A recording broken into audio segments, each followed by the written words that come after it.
Inside of this selector, I'm going to add some new properties and values that we haven't seen yet. I'll type them out, and I want you to follow along. After we've typed them and seen the result, I'll explain what they mean.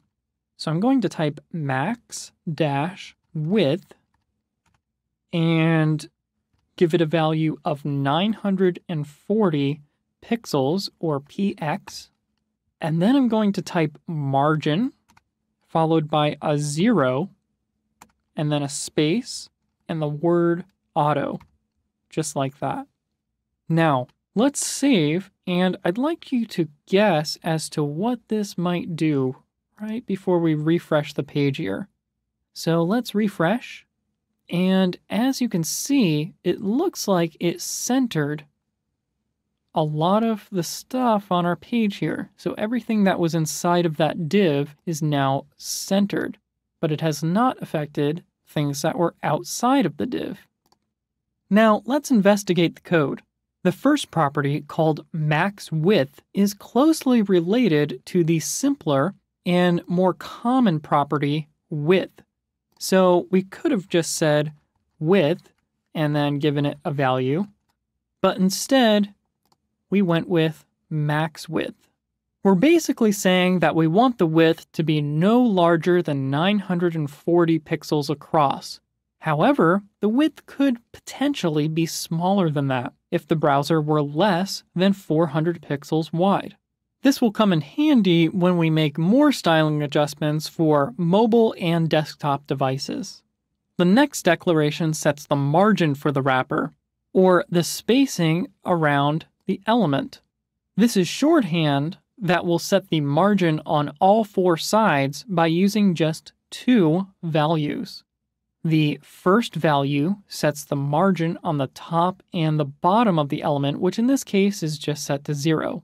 The unit doesn't matter in this case, because if we were to set it to a pixel value, like this, or another unit, such as a percentage value, it would still mean the same thing. So we can go ahead and just leave it at 0 without declaring a unit.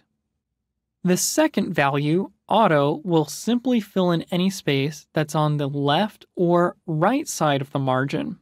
In other words, if we were to take the entire width of the page and then subtract 940 pixels in the middle, the rest of the space on the left and right is automatically filled in with whatever's left over. We don't need to worry about it. I want you to be able to see what's physically happening on the page. So let's go ahead and color the background orange. And I've used another shorthand property here. Instead of saying background color, I've just said background. There are more properties that we can add to background, and we'll get into that later, but for now, let's just save this and see what this does to the page. So if I refresh the page, you can see that this div is now colored orange. And if we scroll down, you can see a little bit more of what this looks like.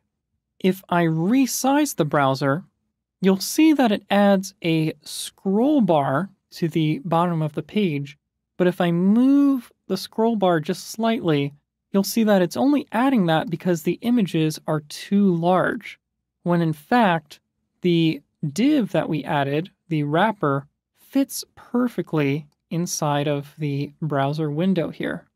So if the images were smaller, we wouldn't get this scroll bar. But what that means is that this element, this wrapper, is flexing with the browser window. It has a maximum width of 940 pixels, but it can get infinitely smaller than that. One problem here is that our text runs right up against the edge of the element, and therefore will be right against the edge of the browser window at smaller sizes. We need to add some spacing around the inside of the element called padding in order to fix this. So let's go ahead and add some padding right after our margin here. So I'll say padding 0, and then the second value will be 5%. Similar to margin, we've used two values here. The first value represents the top and bottom, so there's 0 padding on the top and bottom. The second value represents the left and right. In our case, we're applying 5% padding to both sides of the element. This will be 5% of the total width of the wrapper element itself. Let's go ahead and save this and then refresh the preview to see what this did for us. As you can see, we now have some spacing on the inside of our element, as well as some spacing on the outside of our element. If I go ahead and resize the browser, you'll notice that the padding is changing ever so slightly because it's only 5%, but it's still definitely changing and adjusting to the width of the browser. This will be important later on because not all browser windows are the same size. For example, on a mobile device, the browser window will be much smaller than what it looks like on our desktop device here.